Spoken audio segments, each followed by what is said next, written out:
अस्सलाम वालेकुम, आप देख रहे हैं प्रोग्राम। मैं हूं मोहम्मद अकबर बाजवा। सबसे पहले हम बात करेंगे जो ईरान ने हमला किया इसराइल पर। प्रिसाइसली वैसे ही हमला नहीं है, ये रिटेलिएट किया है ईरान ने, बदला लिया है एक हिसाब से। वो जो दमिश्क में उनके काउंसिल खाने के ऊपर पहले इसराइल ने हमला किया, तो उसको अवेंज करने के लिए उसके बदले के तौर पर ईरान का ये हमला था। 300 से ज़्यादा ड्रोन्स, बैलिस्टिक मिसाइल्स वहाँ पर दागे गए। दावा ये है ईरान का कि 50% टारगेट्स हमने अचीव किए हैं। दूसरी तरफ से इसराइल ये कह रहा है कि 99% जो मिसाइल्स और ड्रोन्स थे वो हमने मार गिराए हैं। लेकिन अहम सवाल यहाँ पर यह है कि अब इसराइल क्या रिएक्ट करेगा ईरान की तरफ, वहाँ पर क्या हमला करेगा, और फिर उसके बाद क्या ब्लॉक्स, वही Russia, China, Iran, where will Pakistan stand in all that. कुछ लोग तो यहाँ तक उसको फैला दिया लोगों ने कि वर्ल्ड वॉर 3 का आगाज़ हो सकता है, ये उसका शाखसाना बन सकता है, ये जो सब मामला हुआ है गुज़श्ता रात के अंदर। इस पर एक्सपर्ट ओपिनियन लेंगे। हमारे साथ इम्तियाज़ गुल साहब, डिफेंस एनालिस्ट, मौजूद हैं। बहुत शुक्रिया इम्तियाज़ साहब, आपने वक्त दिया है। ये इसके बाद कहाँ जा रहा है? इसराइल करेगा हमला ईरान के ऊपर, उसके आगे कॉन्सिक्वेंसेस क्या हो सकते हैं? ज़रा आप एक पिक्चर हमारे सामने क्लियर कीजिएगा प्लीज़। जी शुक्रिया जी। देखिए, पहले तो बात यह है कि ईरान ने जो करना था वो कर लिया। इसके बाद इसराइल उसका अभी फौरी तौर पे कोई जवाब नहीं देगा। इसराइल हो सकता है वही ऐसी कार्रवाई करे जैसी उसने दमिश्क में ईरानी कौंसल खाने पे हमला करके किया। अब जहाँ तक ईरानी हमले का ताल्लुक है, मैं समझता हूँ ये बस एक अदले का बदला ही था। वो ऐसी था जैसे हमारे यहाँ कुछ वाक़यात हुए, उसके नतीजे में लोग गिरफ्तार हुए, इल्ज़ामात की एक लंबी चौड़ी चार्जशीट थी, लेकिन दरअसल मामला कुछ और था। तो अभी हुआ ये है कि जो जिस तरह ड्रोन्स भेजे गए मिसाल के तौर पे, उससे बहुत बड़े शुबूह व शुबहात पैदा हो गए। ईरान और इसराइल के दरमियान फ़िज़ाई फासला जो है तकरीबन 1800 किलोमीटर तक की पहुंच बहुत कम ड्रोन्स की होती है। नंबर 1, 2 ड्रोन तो बहुत ही हल्की रफ्तार से उड़ते हैं, तो ये कैसे तसव्वुर कर सकता है कि हम ड्रोन भेजें दुश्मन की हुदूद में और उसको इंटरसेप्ट ना किया जा सके। वो तो एक चूँकि छोटा, निस्बतन बहुत छोटा तैयारा है, नुमा चीज़ होती है, तो आम गन से भी उसको नीचे लाया जा सकता है। तो इसलिए ये जो हिकमत अमली थी, अगर वाकई ईरान चाहता कि वो ईरान को, इसराइल को नुकसान पहुंचाना है या मिलिट्री अहदाफ निशाना बनाने, तो उसके लिए भेजने की ज़रूरत नहीं थी। ये तो बड़ी अजीब सी बात है कि आहिस्ता आहिस्ता स्लो मोशन के साथ ये जा रहे हैं और फिर जो आयरन डोम या एंटी एयरक्राफ्ट जो गन्स हैं, मिसाइल, वो इनको नीचे गिरा रहे हैं। तो मेरा ख्याल है जो होना था वो हो गया। घर में ईरान की क़यादत ने लोगों को बता दिया कि जी हमने मुद्दा ले लिया है। इसराइल ने अभी तक उस पर, वज़ीर आज़म ने उसके ऊपर रद्द-ए-अमल का इज़हार नहीं किया। और एक बात है कि इस वक्त कोई भी मुल्क इस इलाके में जंग नहीं चाहता है। खासतौर पे ईरान को कोई एंगेज करना चाहेगा जिस तरह बड़े लोगों की का खदशा है या ख्वाहिश, क्योंकि स्ट्रेट ऑफ हॉर्मुज़ जो कि ईरान के पास से गुजरती है, दुनिया की तेल ज़रूरियात का कोई 21% के करीब यहाँ से रोज़ाना 20-22 मिलियन बैरल तेल रोज़ाना। तो अगर यहाँ पे जंग छिड़ जाती है, तो मज़ीद नहीं, इसराइल ने अगर कोई हमला किया, तो फिर मेरा ख्याल है ईरान को रोकना मुश्किल होगा। कुछ ना कुछ ऐसा होगा। ये जो आयरन डोम वाला मामला कि जनाब इम्पेनेट्रेबल है और किसी किस्म का हमला वो किसी भी टाइम पे जो है ना उसको अवॉइड कर सकता है इसराइल, ये एक कहा जा रहा है कि एक मिथ खुद डेवलप की। अगर अमेरिका, यूके और यहाँ पे तो उर्दन ने भी थोड़ा सा साथ दिया, ये ना अमेरिका और यूके खासतौर पर साथ ना हो, तो ये एक सिर्फ एमी का हवा ही बनाया हुआ है आयरन डोम का। ये बात दुरुस्त है? नहीं, हवा तो नहीं है। हमें कुछ हकीकतें तस्लीम करनी चाहिए। ये टेक्नोलॉजी का दौर है, बिल्कुल, और उसमें बड़ी ऐसी टेक्नोलॉजी है जो लोग घर में अपने बैठे बैठे बहुत कुछ कर सकते हैं। अलबत्ता 100% उसकी एक्यूरेसी एक क्वेश्चनेबल होती है। उस पर आप सवाल उठा सकते हैं क्या वो 100% एक्यूरेट है कि नहीं है। लेकिन चूँकि जो बड़े अगर मिसाइल को रास्ते में रोक सकता है आयरन डोम, तो उस पर आपको दाद ही देनी चाहिए। और वैसे मैं आपको बताऊं कि इसराइल के पास शायद अमेरिका से भी जदीद तरीन टेक्नोलॉजी है, क्योंकि वो पूरी दुनिया से वो आगे रहते हैं अपने दिफा के सिलसिले में, सिक्योरिटी के सिलसिले में। 2004-5 से उनके पास मिसाल के तौर पे एयरपोर्ट पे स्क्रीनिंग का वो निज़ाम है जो कि अमेरिका में अभी 10 साल पहले मुतारिफ हुआ है, क्योंकि उन्हें मालूम है कि वो चारों तरफ से एक लिहाज से दुश्मन टेरिटरी में घिरे हुए हैं। तो उन्होंने अपने दिफा को इंतहाई मजबूत रखा हुआ है, और अमेरिका ने भरपूर तरीके से, बल्कि जर्मनी और यूके, उन्होंने भी जो उनकी जदीद तरीन हथियार हैं सबसे पहले वहाँ पहुँचाए जाते हैं, क्योंकि एक सॉलिडारिटी। साहब, इसमें इस सब मामले के अंदर एक और कुछ लोग मतलब सवाल उठा रहे हैं कि क्या ये मुमकिन है कि पाकिस्तान से किसी किस्म की एयर बेसिस की डिमांड की जाए या कोई हवाई अड्डे मांगे जाएं ईरान पर अटैक करने के लिए, जो कि आपने पहले कहा कि ये जितना होना था उतना ही हो गया, लेकिन ये फिर इसका मतलब है कि जो ये एक आर्गुमेंट या फिर ये सवाल जो उठ रहा है इसमें भी कोई हकीकत नहीं है। ईरान पे हमलों के लिए हमारे पाकिस्तान को अड्डे देने की ज़रूरत नहीं है। यहाँ पे ज़मीन पे हमारे बहुत सारे जो टेररिस्ट ग्रोह हैं जो कि ईरान के ख़िलाफ़ हैं, जो पाकिस्तान के ख़िलाफ़ हैं, चीन के ख़िलाफ़ हैं, तो पहले ही वहाँ पे ऑपरेट कर रहे हैं, उन्हें अड्डों की ज़रूरत नहीं है। अब जो हमारा जितना तवील सरहद है, कोई 1000 किलोमीटर के करीब ईरान के साथ, उसमें से ऐसे कई दर्जन किलोमीटर तक आबादी का नामो निशान नहीं है। ये लोग उन इलाकों को इस्तेमाल करते हैं, और वैसे भी कुवैत दरमियान में आता है, इसराइल और ईरान के दरमियान, वहाँ पे पहले से कोई ना कोई सलाहियतें मौजूद होंगी। उर्दन में अमेरिका की अफवाज मौजूद हैं, किसी न किसी तरीके से ड्रोन अड्डे वहाँ भी होंगे। वो कोई ज़रूरत नहीं है।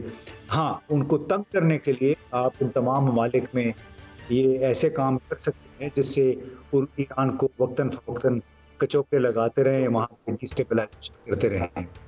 ठीक, तो इसका कोई वो नहीं है। अच्छा, फ़लस्तीन वाला जो मामला है, गो के वो इससे बिल्कुल मुख्तलिफ है। ये कोई फ़लस्तीन की हिमायत के अंदर ईरान ने ये नहीं किया, एक गलत सा तासुर काफ़ी सारे अवाम में हमारे यहाँ पे ये भी पाया जाता है। बट एनीवेज, इसका कोई इफेक्ट उस कॉन्फ्लिक्ट के ऊपर जो इस वक्त हमास के साथ इसराइल का चल रहा है, उस पर कोई इफेक्ट आएगा आपके ख्याल में?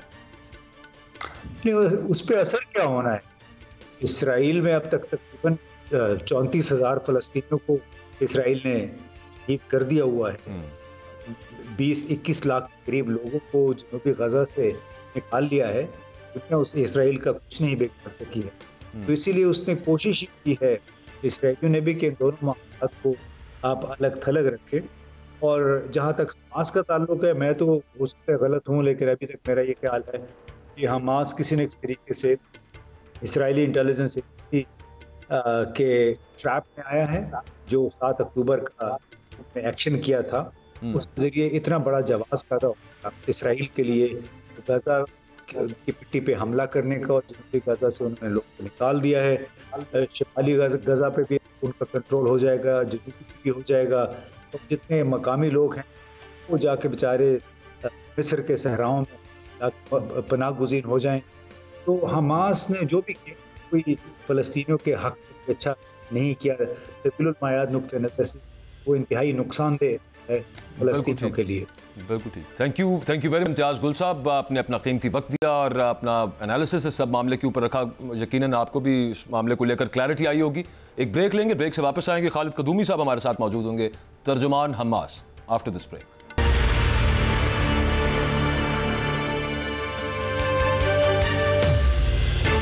Welcome back. खालिद कदूमी साहब हमारे साथ मौजूद हैं, तर्जुमान हमास। अब जो खालिद कदूमी साहब, सबसे पहले तो बहुत शुक्रिया, आपने वक्त दिया। जो मामला हुआ कल रात को, जो ईरान ने इसराइल पर अटैक किया, उसमें एक ये मिथ भी किसी तौर बस्ट हुई कि बिल्कुल इम्पेनेट्रेबल या बहुत ही ज़्यादा सिक्योर नहीं है इसराइल, और वहाँ पर नुकसान पहुँचाया ईरानी ड्रोन्स ने, और ड्रोन्स ने तो नहीं, खैर बैलिस्टिक मिसाइल्स ने, और ख़ासतौर पर हाइपरसोनिक मिसाइल्स ने। तो अब किस तरह से इसको हमास किस तरह से देख रही है इस मामले को, गो के अपेरेंटली इसका शायद उतना अफेक्ट ना आए आपका जो पहले कॉन्फ्लिक्ट चल रहा है? बिस्मिल्लाह रहमान रहीम, आपका शुक्रिया। लेकिन इसमें एक रैशनल कॉन्टेक्स्ट में लिया जाए कि एक सॉवरेन स्टेट है ईरान, उसमें हमला हुआ है, उसके आइकॉनिक पॉलिटिकल आइकॉन में हमला हुआ, यानी जो इनका कौंसलेट है दमिश्क में कुछ दिनों पहले, इसराइल ने हमला किया और किसी ने इस चीज को मजम्मत नहीं की, ना अक़वाम मुत्तहिदा ने, ना यूरोपियन यूनियन ने, ना अमेरिका ने, ना लंदन। वही लोगों ने जब ईरान ने डिप्लोमेटिक महाज में लोगों को कहा, समझाया भी है कि जी भाई ये जो वाकया है कि ये इंटरनेशनल लॉ की वायोलेशन है, 51 के आर्टिकल, यूनाइटेड नेशन के आर्टिकल के तहत ईरान ने अपना आप को डिफेंड करना शुरू कर दिया। जैसा इन्होंने डिफेंड कर दिया तो यही लोगों ने, यही पार्टीज, यही मुल्कों ने ईरान को अपना आप को डिफेंड करने पर उसको तकलीफ हो गया और वो जाकर इसको कंडेम कर दिया। बोले ये जो डबल स्टैंडर्ड है और ये हिपोक्रेसी है कब तक चलेगा? जैसा कि हमने जब 7 अक्टूबर तूफान शुरू कर दिया गजा में, इसीलिए शुरू कर दिया कि ये 75 साल से कि जो इजरायली जंगी जराइम हमारा अवाम के खिलाफ दुनिया ने उसको ऊपर तवज्जो नहीं दिया, डिप्लोमेटिक सोल्यूशन नहीं है, पॉलिटिकल सोल्यूशन नहीं है, तो लिहाजा हमने तूफान शुरू कर दिया। अब ये एक इज्जतदार मुल्क है जैसा ईरान, जब अपना आप को डिफेंड करते हैं तो इसका राइट बनता है। कदूमी साहब, आप दुरुस्त कह रहे हैं। मैं अगेन फिर मैं सोल्यूशन की तरफ मैं पूछना चाह रहा हूँ, है क्या? देखिए मतलब वो हुआ जो जब हमास ने अटैक किया था, उसके बाद 34,000 फलस्तीनी शहीद हो गए और अभी तक इजराइल की कोई इंटेंशन नजर नहीं आती किसी तौर पे भी बैक ऑफ करने की। वो अपने हॉस्टेजेस, अपने जो उनके वो छोटे छोटे से वो टारगेट बता के हजारों और शहीद कर देंगे। आप ये कहाँ पर आपको जाता नजर आ रहा है, रुकता कहाँ पर नजर आ रहा है, यूं कह लीजिए? मैं वही अर्ज कर रहा हूँ कि जी ये दोनों कॉन्टेक्स्ट के उस जरा प्लीज अलग कर दें। एक तो ईरान और इजराइल का जो अभी दरमियान में जो हो रहा था, ये तो एक एक्शन और रिएक्शन के बारे में। इजराइल ने अटैक कर दिया, उसका रिएक्शन में ईरान ने जवाब दे दिया। हमारा मामले में हमने कल ही रात को मीडिएटर्स को जवाब दे दिया था कि जी भाई मुज़ाकरात को आगे बढ़ाने के लिए कुछ रिक्वायरमेंट्स है, वो रिक्वायरमेंट्स है जिसमें कि मुकम्मल सीजफायर होना चाहिए, इजरायली फोर्सेस गजा से टोटली निकलना चाहिए। तीसरी बात है जो बॉर्डर गेट्स है ना, वो जिस तरह रफा है कि वो खोलना चाहिए सही तरीके से, जहाँ के ताकि वो ह्यूमैनिटेरियन इमदाद अंदर आ सके। फिर हम जाएंगे मुज़ाकरात की तरफ से। अब हम इनके जवाब का मुंतजर है। लेकिन मैं आपको ये बताता चलूं, ऐसा लीडरशिप जो इजराइल में अभी मौजूद है, जो हमें इंसान नहीं समझते, आपके बकौल 40,000 शहीद अब हो चुका है, जिनमें से 70-75% औरतें और बच्चे हैं, और सारी दुनिया वो जंग बंदी की तरफ की बातें कर रहे हैं और वो हमारा बात ही ना माने। वो किस तरह का मेंटालिटी जिससे मुज़ाकरात हो सकता है? अभी मुज़ाकरात का जो जितनी भी रिक्वायरमेंट्स है हमास ने दे दिया, फलस्तीनी अवाम ने दे दिया।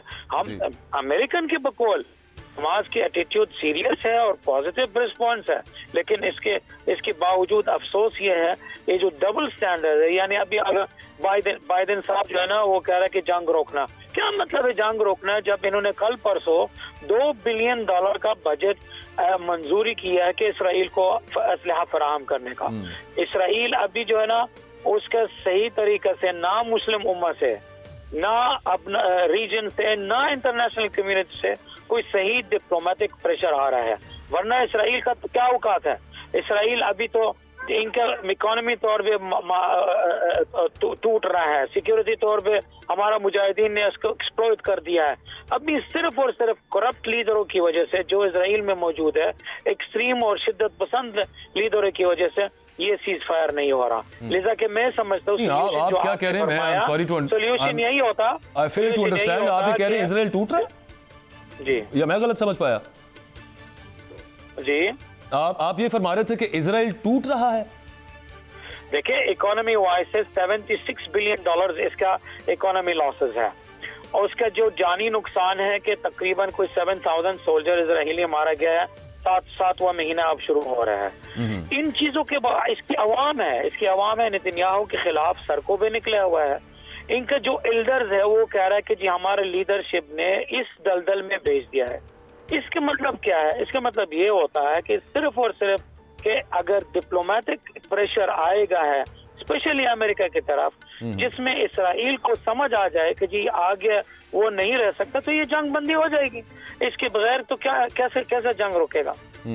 अच्छा, अब सिर्फ जंग बंदी की तरफ ही है मामला। वो जो पहले आपने, मैं लास्ट टाइम भी जिस वक्त when Hamas launched that attack जब आपने किया था, मैं उस वक्त भी आपसे पूछा था कि आगे बड़ा नुकसान हो जाएगा।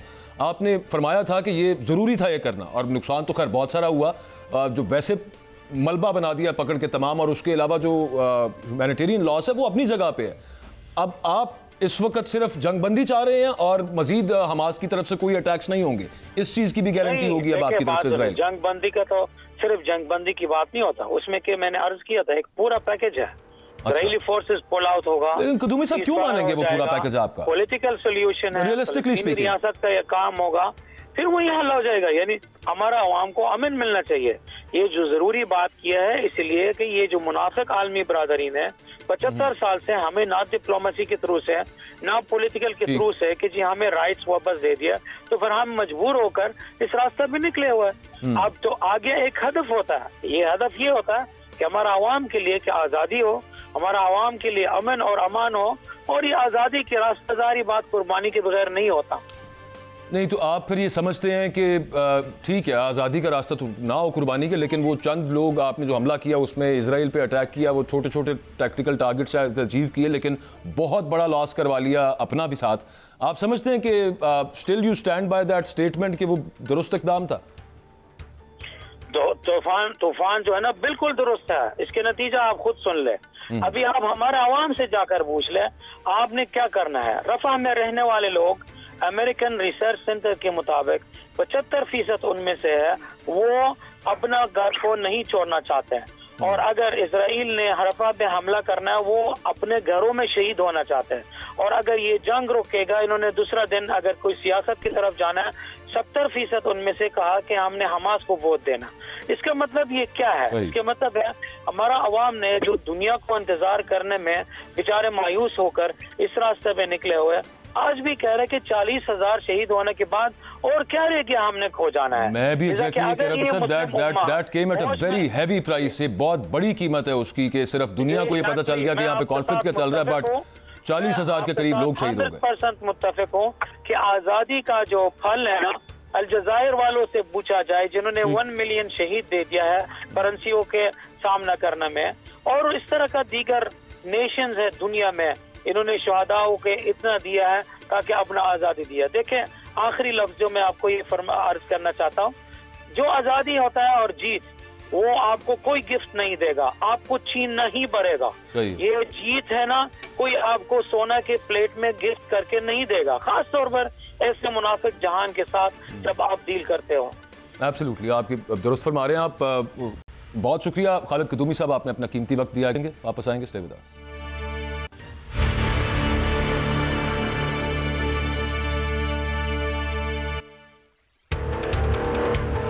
Welcome back. मेरे साथ दो मारूफ कानूनदार मौजूद हैं, इंतज़ार हुसैन पंजोता साहब और हाफिज़ एहसान साहब। इंतज़ार हुसैन पंजोता साहब इमरान खान साहब के फोकल पर्सन भी हैं, तो उस हवाले से भी कुछ सवाल पूछेंगे। मामला कुछ हुआ कि ईद तो गुजर गई, रोज़े गुजर गए, उसके बाद पाकिस्तान तहरीक इंसाफ ने आगाज़ करना है तहरीक तहफ़्फ़ुज़ आईन पाकिस्तान का, और इस पर भी कुछ बात करेंगे। क्या वाकई इस वक्त आईन पाकिस्तान जो है it is held in अबेंस?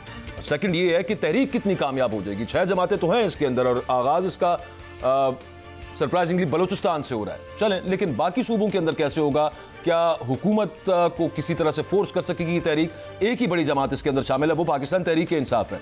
But उससे पहले पाकिस्तान तहरीक इंसाफ के जो लॉयर्स लीडर्स कुछ बातें करते थे, वो कहा करते थे कि ईद से पहले पहले इमरान खान साहब रिहा हो जाएंगे। इस पर मैं, चूंकि इंतज़ार हुसैन पंजोता साहब है, मैं बात करूंगा। अब जो कानूनी टीम है पाकिस्तान तहरीक इंसाफ की, इमरान खान साहब की, और ओवरऑल जो लीडरशिप है, दे से कि अब ईद के 1-2 माह के अंदर वो रिहा हो जाएंगे। एक चीज़ तो ठीक है, समझ आती है पंजोता साहब कि जो केसेस हैं साइफर वाला कमज़ोर, तोशा खाना, उसके अलावा 190 मिलियन पाउंड में जो स्टेटमेंट रिकॉर्ड हो गई है, वो सब मामला, लेकिन वो जो बाकी 170 हैं कि पता नहीं 180 हैं, 140 पता नहीं कितने हैं, उन केसेस का क्या बनेगा सर? वो कैसे आप ये कह सकते हैं कि 2 महीने में इमरान खान रिहा हो गए? देखिए जी, बुनियादी तौर पर जितने भी केसेस खान साहब के ख़िलाफ़ रजिस्टर हुए आज तक, उनमें ज़्यादातर जो केसेस हैं उनके अंदर 7 खान साहब बेल्स लेते रहे। तो ये जो नंबर ऊपर गया है, इनमें ट्रायल्स तो अभी पेंडिंग हैं। कुछ में आपको 25 मई के केसेस थे जिनमें आपको इस्लामाबाद से न्यूज़ भी मिल रही है कि एक्विटल्स हो रहे हैं। तो वो during the course of trial हो रहे हैं, जहाँ पे हम एक्विटल की एप्लीकेशंस दे रहे हैं और वो एक्सेप्ट हो रही हैं, क्योंकि ये सारे केसेस जो हैं किसी में अगर कोई गमला नहीं टूटा हुआ, सारे एहतजाज के केसेस हैं जिसके अंदर आपने 109 लगाई हुई है, अबेटमेंट का चार्ज लगाया हुआ था। तो एविडेंस जब नहीं है तो फिर एक्विटल हो रहे हैं। इसके साथ साथ आपका जो मेन क्वेश्चन है उसका आंसर मैं इस तरह से दूंगा कि कॉन्स्टिट्यूशनली और आइनी तौर पर अगर हम इसको देखें तो हम आपको कानून की बात बताते हैं, कुछ और अनासर भी इसके अंदर इन्वॉल्व ज़रूर हैं जिस पर खुल के बात खान साहब कर रहे हैं, तो हमें भी खुल के कहना चाहिए कि वो मेन अनासर हैं जिनका मकसद मेनली ये है कि खान साहब को किसी तरह से अंदर रखा जाए। लेकिन जो मुकदमात हैं उनकी सूरत हाल ये है कि इस वक्त ये जो नेक्स्ट कमिंग वीक है इसके अंदर तीनों वो केसेस फिक्स हैं जिनके अंदर खान साहब इस वक्त नज़रबंद हैं, और वो ज़्यादा से ज़्यादा एक हफ़्ता और चल जाएंगे, इससे लंबे चलने वाले नहीं हैं। क्योंकि अगर आप प्रोसीजर देखते हैं, प्रैक्टिस देखते हैं, इससे लंबे चलने वाले नहीं है अगर कानून के मुताबिक ही सब कुछ चले। जी तो बिल्कुल, जो आपने पहले फरमाया कि लॉयर्स ईद से पहले का टाइम दे रहे हैं, तो लॉयर्स जो हैं वो कानून के मुताबिक टाइम देते हैं और वो कानूनी जो अपने टाइमलाइंस हैं उनको देखते हुए बात करते हैं। कानूनी अगर टाइमलाइन आप देखते हैं तो फिर तो कोई केस नहीं है। अलबत्ता अगर आप ये कहें कि 9 मई के ऊपर जिस तरह के केसेस बनाए गए हैं, 9 मई के रावलपिंडी के 13 केसेस हो जाएं, लाहौर के केसेस हो जाएं, इस्लामाबाद के केसेस हो जाएं, लाहौर और इस्लामाबाद और रावलपिंडी के केसेस में इमरान खान इस वक्त प्रोटेक्टेड हैं। रावलपिंडी की 13 केसेस के अंदर पोस्ट अरेस्ट बेल हो चुकी है, जबकि इस्लामाबाद के केसेस में प्री अरेस्ट बेल और फिर जो है वो कंफर्म हो चुकी हैं। इस लाहौर के केसेस के अंदर भी यही सूरत हाल है। रहते अब केसेस, अब आप कहें कि जामशोरों में कुछ हुआ था और उसके ऊपर, तो फिर इसका हमारे पास इस वक्त कोई इलाज नहीं है। लेकिन जाहिर है कानून है, कानून ने कानून के मुताबिक ही चलना है। तो ये आपका मेन केसेस है। There is a big if things go according to the law then Imran Khan can be out within 2-3 months. Hafiz साहब, आपकी इस पे क्या राय है? और ये जो वही अगेन 109 जगह जगह के ऊपर कानून के मुताबिक अगर देखा जाए, अदालतें बिल्कुल आज़ादाना हैसियत के अंदर अगर इन मामलात के ऊपर एडजुडिकेट करें, तो आपके ख्याल में भी यही है कि within 2-3 months Imran Khan साहब can be out of jail?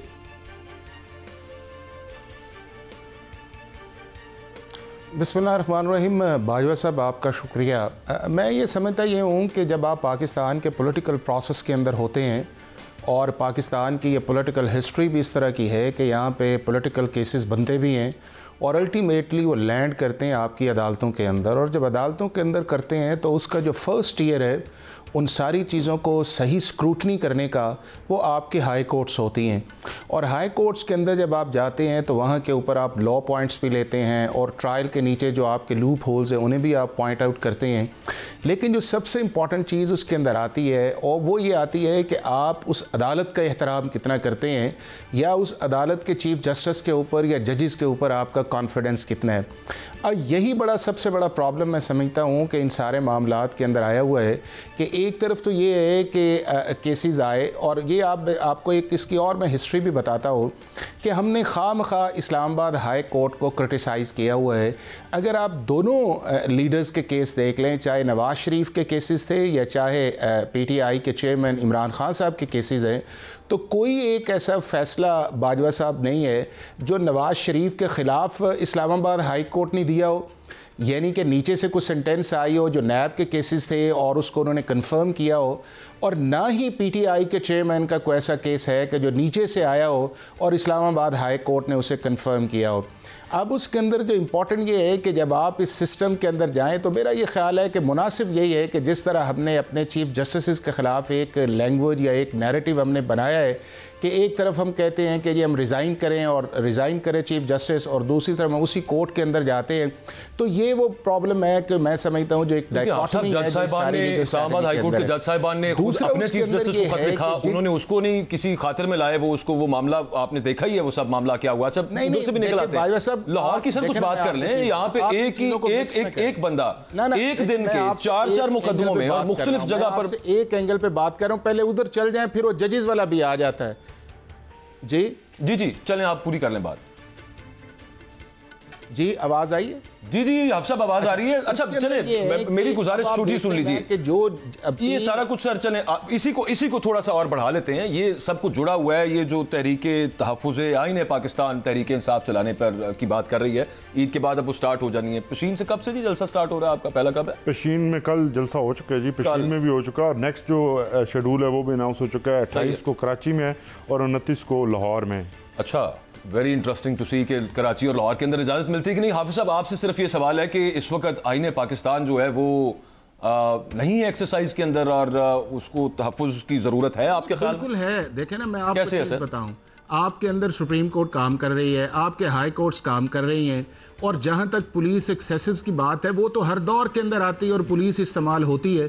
अब इन चीज़ों को रेक्टिफाई किसने करना है? रेक्टिफाई इन अदालतों ने करना है, लेकिन उसके साथ एक लीगल स्ट्रेटजी बड़ी इंपॉर्टेंट है उस चीज़ के अंदर। अब आप देखें ना कि साइफर वाला मामला और ये जो दूसरा है आपके सामने आया है तोशा खाना वाला मामला, ये जो है, और तीसरा जो था इद्दत वाला मामला था, मैंने उस वक्त भी जब ये स्टार्ट चीज़ें हुई थी और उनके अंदर जो पनिशमेंट यकबात हो रही थी, तो मैंने कहा था कि ये चीज़ें स्टैंड नहीं करेंगी, क्योंकि आपको ड्यू प्रोसेस ऑफ लॉ चाहिए कि आपके पास अगर कोई एक्यूज़ है उसे right of choice with council चाहिए, प्रॉपर अपॉर्चुनिटी चाहिए चीज़ है।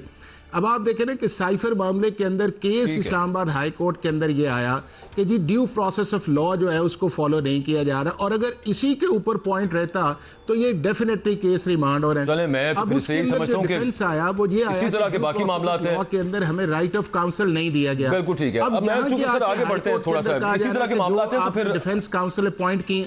आप बात बेसिकली बुनियादी तौर पे आप बात वही कर रहे हैं जो पंजोता साहब भी कह रहे हैं। मैं सर एक अगले पॉइंट की तरफ जाना है, वो मैं जरा उनसे भी पूछ लूँ ना, आपको लगता है कि पाकिस्तान के अंदर सुप्रीम कोर्ट्स काम कर रही हैं, आईने पाकिस्तान इन एक्सरसाइज है, कर रही है ना? एब्सोल्युटली। मैं उनसे भी पूछ लूँ जरा पंजोता साहब, सुप्रीम कोर्ट आपकी जमात को इमरान खान साहब का फोकल पर्सन है, कौन सा ऐसा रिलीफ है? डेट पे अगर गए हैं तो सुप्रीम कोर्ट ने कहा है कि इलेक्शन डेट दे देते हैं। Sir election commission of Pakistan भी तो है, इलेक्शन कमीशन ऑफ पाकिस्तान ने भी काफी सारे मामला जो इस वक्त हुए हैं, रिजर्व सीट्स जिस तनासुब के साथ उधर दे दी गई हैं, और मिसाल के तौर पे 10 सीटें JUIF ने जीती, 7 सीटें बल्कि जीती उन्होंने KP में, वो 10 उनको मिल गई। ये मुझे बताओ किस कानून किस किस्म की स्पिरिट है ये कॉन्स्टिट्यूशन की कि आप उस पार्टी को ज्वाइन करें जो खुद अब ये मान रहे हैं कि जी चूंकि हमें ये पार्टी नहीं ज्वाइन करनी चाहिए थी, जिसने पार्लियामेंट के अंदर इलेक्शन ही लड़ा, इस पार्लियामेंट्री प्रोसेस का हिस्सा ही नहीं है। अच्छा मैं सर एक दफा जरा मैं उनसे भी पूछूं ना, जो 5 मेंबर्स बेंच का फैसला है वो तो पेशावर हाई कोर्ट ने दिया ना। ठीक है, पंजोता साहब से जवाब ले लेते हैं। पंजोता साहब, हम सब जरा पंजोता साहब से जवाब ले लें। पंजोता साहब, आईने पाकिस्तान आपके ख्याल में इज नॉट इन एक्सरसाइज? बिल्कुल भी नहीं है जी। मैं आपको उसकी वजूहात बताता हूँ और वो पॉइंट्स पर बताता हूँ। पहले नंबर पर तो आप साहब ने जितनी बातें की हैं मैं बड़ा मायूस हुआ हूँ, क्योंकि इनके सामने जो लिखा हुआ है आपने हाफिज़ एहसान साहब के सामने कि कानूनदान है, कोई मुझे बात जो है इनकी वो कानून के मुताबिक लगी नहीं है। ये जो हमारा काम क्या है बतौर कानून के तालिब इल्म, हमें कानून की बात करनी है, उस पर अमल दरामद ना होना एक अलग चीज़ है। लेकिन यहाँ पे अपनी हो सकती है, वो हो सकती है, लेकिन मुझे कंप्लीट करने दीजिएगा। हाफिज़ साहब बार बार इस बात को न्यू नॉर्मल बनाना चाहते हैं कि जैसे कुछ हुआ ही नहीं है, जैसे जो सिस्टम है अगर उसमें कोई लूप होल्स हैं जिसके ऊपर कोई अमल दरामद नहीं हुआ, वो कह रहे हैं कितना खुलेआम वो कह रहे हैं कि जी इस किस्म के केसेस बनते रहते हैं और हाई कोर्ट्स में जो है वो आकर इसके ऊपर फिर वो फैसले हुआ करते हैं। तो क्या नीचे वाला प्रोसेस जो है और नीचे वाली अदालतें और नीचे वाले टीयर्स जो हैं वो ख़त्म हो चुके हैं? तो इसका मतलब ये खुद अपनी बात से खुद नेगेट कर रहे हैं, क्योंकि कानून के अंदर, आइन के अंदर ये एक आपका टीयर्स मौजूद है, अदालती निज़ाम मौजूद है। उस अदालती निज़ाम के अंदर हमारी सुप्रीम कोर्ट कहती है कि यहाँ पर मिलिट्री कोर्ट्स बन जाए और ये कहते हैं नॉर्मल है। और यहाँ पे पाकिस्तान की सबसे बड़ी पॉलिटिकल पार्टी से आपने सिंबल ले लिया है, ये कहते हैं नॉर्मल है। यहाँ पे पाकिस्तान की सबसे बड़ी पॉलिटिकल पार्टी अगर जाती है सुप्रीम कोर्ट के पास कि आप हमें लेवल प्लेइंग फील्ड दें, वो वहाँ पे वो जो उनके साथ की जाती है कि आप इंडिविजुअल केसेस फाइल करें, और ये कहते हैं ये नॉर्मल है। अभी आप ये देखिए कि आईने पाकिस्तान के मुताबिक पाकिस्तान में 5 हाई कोर्ट्स हैं। 5 हाई कोर्ट में से एक पूरी हाई कोर्ट, 8 में से 6 जजेस आपसे कुछ कह रहे हैं, इसका मतलब पूरी हाई कोर्ट एक तरफ खड़ी हो गई है। आपकी पूरी एक पूरा जुडिशल विंग का सबसे इंपॉर्टेंट एक हिस्सा जो है वो डिसफंक्शनल हो चुका है। वो खुद कह रहे हैं, दुनिया से चीख कर कह रहे हैं, और सुप्रीम कोर्ट जो है वो कभी इसको कहती है कि इसके ऊपर वो कमीशन बनाने से इनकार करती है, कभी कमिश्नर बनाते हैं, उसके बाद फिर 100 मोटे लेते हैं, 100 मोटे के बाद फिर बेंच तोड़ दिया जाता है और ये कह रहे हैं न्यू नॉर्मल है। और फिर कुछ जजेस हैं वो उसके अंदर से खड़े होकर कह रहे हैं कि ये जो है एडमिनिस्ट्रेटिव साइड पे देखा जाए, और ये कह रहे हैं न्यू नॉर्मल है, कुछ हो ही नहीं रहा। ये चीफ वो अतर मिनुल्लाह साहब ने जिस तरह फरमाया है ना, ये हाफिज़ साहब माजरत के साथ वही कुछ कह रहे हैं कि जैसे प्रिटेंड कर रहे हैं कि कुछ नहीं हो रहा।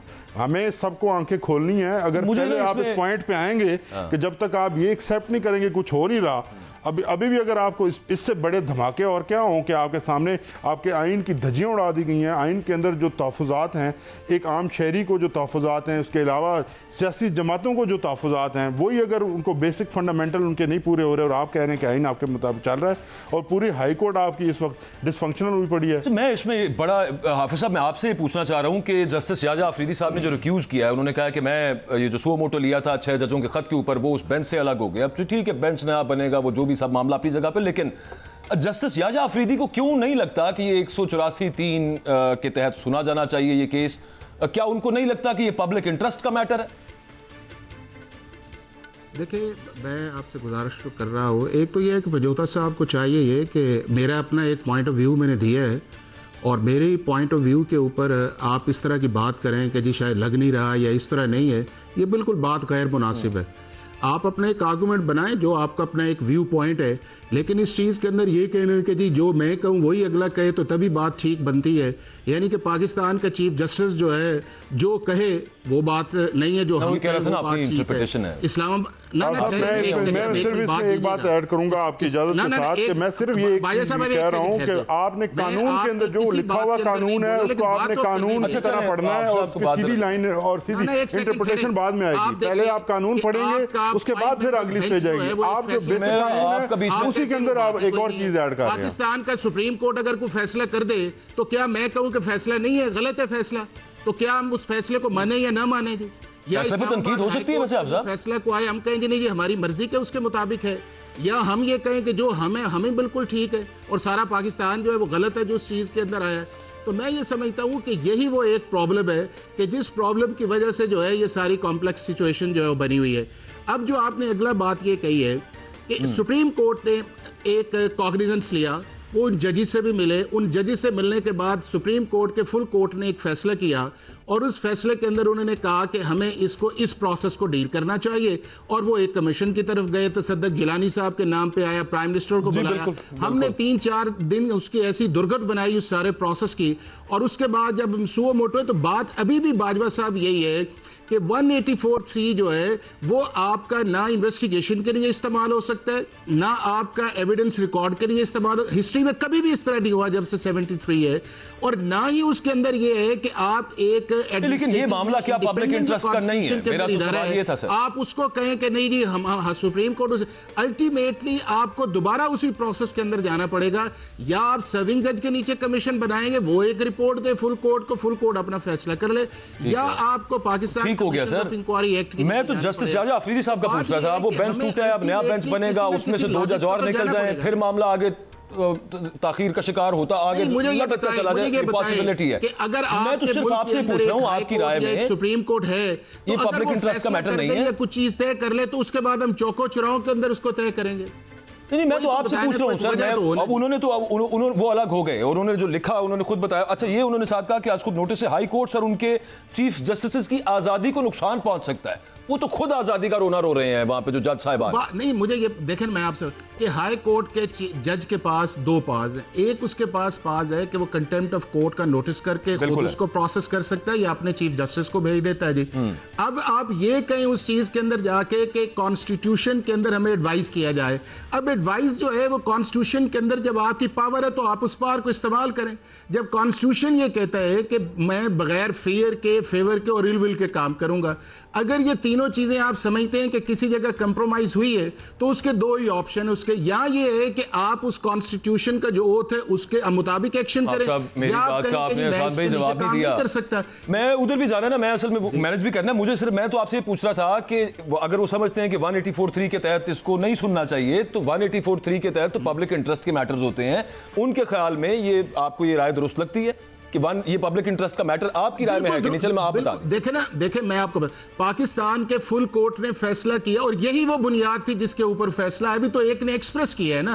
अब आप ये बताएं कि जब दूसरी दफा जब फुल कोर्ट के अंदर आएगा तो बात जब जो है जाएगी एलिगेशंस के ऊपर जाएगी, एलिगेशंस को अगर आप रिबट करते हैं तो उस रिबट करने का फिर एक ड्यू प्रोसेस आर्टिकल 10A के अंदर तो है ना, उसके अंदर ये है कि जिस पर इल्जाम लगा है उसको भी तो आपने मौका देना है ना कि वो अपनी एविडेंस लेके आए, या उस जिसने लगाया बुलाया जाएगा, वो एविडेंस वहीं पे करेंगे। मैकेनिज्म सुप्रीम कोर्ट मेरे पास टाइम सर थोड़ा कम है, मान लेना चाहिए उस चीज के अंदर कि क्या वो फैसला करता है। ठीक है जी पंजोता साहब। सर देखिए, बड़े माजरत के साथ अगर आपका पूरा आइन जो है वो मुअत्तल हुआ पड़ा हो और आप ये कहें कि ये पब्लिक इंटरेस्ट नहीं है। इस आइन के अंदर आर्टिकल 10 है जिनका ये जिक्र कर रहे हैं, इस आइन के अंदर तमाम फंडामेंटल राइट्स हैं। कोर्ट कह रही है, सर अब मुझे करने देना जी, ठहरने ना जी। पाकिस्तान की सुप्रीम कोर्ट ने फैसला किया है, आप मान लें उस फैसले को। आप साहब बात तो करने देना। अगर जो सुप्रीम कोर्ट फैसला करे हम सारे उसके पीछे हैं। तो सर अब सुन तो लेना जी, सुप्रीम कोर्ट जो अभी फैसला कहाँ पे हुआ साहब? अभी तो सुप्रीम कोर्ट जिस तरह फैसले करती है, आप जो है वो सर चीफ जस्टिस साहब ने तो अभी फुल बेंच का उस दिन एक इंदिया दे दिया था लास्ट हियरिंग के अंदर। वो तो हमें तो लग रहा था कि फुल बेंच उन्हीं के पास उन जजेस को उस ले जाने की कोशिश की है जिनसे उनको शिकायत थी। वो किस कैपेसिटी में प्राइम मिनिस्टर पाकिस्तान से इस तरह से मिले और फिर उनके साथ मिलके बैठ के जिनसे तफ्तीश होनी थी, जो मुजरिम है, जो जजेस का क्या बात कर रहे हैं। चीफ एग्जीक्यूटिव तो प्राइम मिनिस्टर है ना सर, उनका पॉइंट ये है कि एग्जीक्यूटिव पे इल्जाम है और चीफ एग्जीक्यूटिव को आप कह रहे हैं कि आप फौरन बुला रहे हैं और उसी को आप कह रहे हैं कि इन्वेस्टिगेट करें। कमाल होगी ये, किस तरह की बातें आप कर रहे हैं? उसके अलावा इस प्रोसेस को आप ट्रिगर कर सकते हैं या फेडरल गवर्नमेंट के अलावा आप इस गवर्नमेंट क्यों नहीं कर सकते या ना माने, लेकिन आप साहब यही तो आपकी बात है ना कि आप फिर वही बात है कि आप अपनी तरफ से एक बात करेंगे, उसके ऊपर आप खड़े हो जाएंगे। आपने पॉइंट ऑफ व्यू दे लिया है, मुझे भी आप कोई मौका दे दें। सर मेरे पास टाइम जरा कम है, पंजोता साहब प्लीज जरा। जी 184(3) का मतलब ये है कि वो पब्लिक इंटरेस्ट लिटिगेशन, जितने भी पब्लिक इंटरेस्ट के मैटर्स हैं उनके ऊपर सुप्रीम कोर्ट ऑफ पाकिस्तान जो है वो सो मोटो ले सकती है। पाकिस्तान की अवाम का सबसे बड़ा जो इंटरेस्ट है, जो सेफ गार्ड हो रहा है, वो आईने पाकिस्तान के थ्रू है, क्योंकि तमाम कवानीन ये इसी से आगे जो हैं वो अपनी पावर्स ले रहे हैं। तमाम इदारे, तमाम ये सूबे और ये तमाम जितने इदारे खड़े हुए हैं, एग्जेक्टिव है, आपकी पार्लियामेंट है या आपकी जुडिशरी है या बाकी जितने इदारे हैं, तो उनका जो आपका सुप्रीम लॉ है वो आपका कॉन्स्टिट्यूशन ऑफ पाकिस्तान है। इस वक्त जो सूरत हाल पैदा हो चुकी है 6 जजेस के लेटर के बाद, अब आपका आइन जो है इसको कोई जी शऊर शख्स जो है वो इसको फंक्शनल या इम्प्लीमेंट हुआ नहीं देखता। तो जब तक ये सीधा नहीं होगा, आप चाहे भले आप जो मर्जी कहते रहें कि जी ये हो गया, वो हो गया, ऐसे हो गया, वैसे हो गया, लेकिन at the end of the day आपको अपना आइन जो है उसको हाउस इन ऑर्डर लाने के लिए बेसिकली तो आप ये तमाम डिबेट। मैं आखिरी चीज पे आ जाता हूँ, चलिए यही से आगे चलते हैं। अब उनका सर, आप सब उनका ख्याल है ना, मेरा टाइम भी यहाँ पे आप हो रहा है। सिर्फ ब्रीफली पंजोता साहब आपसे लास्ट ये है कि आपने आइन को दोबारा इंप्लीमेंट करवाने के लिए जो तहरीक शुरू करनी है, नजर तो यूं ही आता है कि इजाजत से इजाजत कहीं नहीं मिलनी है आपको पंजाब के अंदर। वो तो बल्कि वो क्या था जो मरियम नवाज साहिबा कहती थी, मैं बहुत ज्यादा रुथलेस होंगी, वो आगे। अच्छा आप भी बड़े अग्रेसिव नजर आ रहे हैं, खान साहब की स्टेटमेंट्स, आपने भी कुछ लगता है पॉलिसी जरा अग्रेसिव कर ली है। ब्रीफली जरा बता दें, मुझे समझ नहीं आ रही कैसे करेंगे। देखिए जी, हमारी जो तहरीक है वो बिल्कुल सियासी तहरीक है, पुरअमन तहरीक है। हमेशा से आपने देखा है कि हमारे खिलाफ जिस तरह की ब्रूट इस्तेमाल की गई, ये मरियम नवाज रूथलेस नहीं है। इसके पीछे जो इससे पहले जो हैं वो मोहसिन नकवी साहब थे, वो भी बहुत रूथलेस थे। उससे पहले जो CM थे वो भी बहुत रूथलेस थे, मुस्लिम लीग नून के हमजा साहब जब थे। तो ये सारे रूथलेस हैं, ये रहे हैं, लेकिन उसके बावजूद हमने अपना पॉलिटिकल पॉइंट ऑफ व्यू दिया है। हमने पुराने तरीके से अपना जो सारा ये एहतजाज है उसको रिकॉर्ड करवाया है, और अब भी आईने पाकिस्तान के अंदर रहते हुए हम अपना एहतजाज रिकॉर्ड करवाएंगे। और ये चाहे रूथलेस हो, चाहे जो हो, जैसे हो, हम तो अपनी बात करेंगे। हक के ऊपर खड़े हैं, हम समझते हैं पुरअमन रहेंगे, ये हम पे जुल्म करेंगे, हम खड़े होकर सहेंगे, लेकिन हम हक की बात से पीछे हटेंगे नहीं। बिल्कुल ठीक है। तो चलें, that remains to be seen, that's $1 million. किस तरह से खास तौर पे पंजाब के अंदर, KP के अंदर अपनी गवर्नमेंट है, वहां पे खुद अपने खिलाफ तो नहीं पाकिस्तान तहरीक इंसाफ वहां पे जलसा या एहतजाज कर सकती। तो that remains to be seen किस तरह से तहरीक इंसाफ जो कह रही है कि आइन को दोबारा रिस्टोर करना है, वो मुमकिन हो पाएगा पंजाब में एहतजाज करके। प्रोग्राम का वक्त खत्म हो गया, आपने अपना फीडबैक दीजिएगा। इंशाल्लाह आपसे अगले हफ्ते मुलाकात होगी। अल्लाह।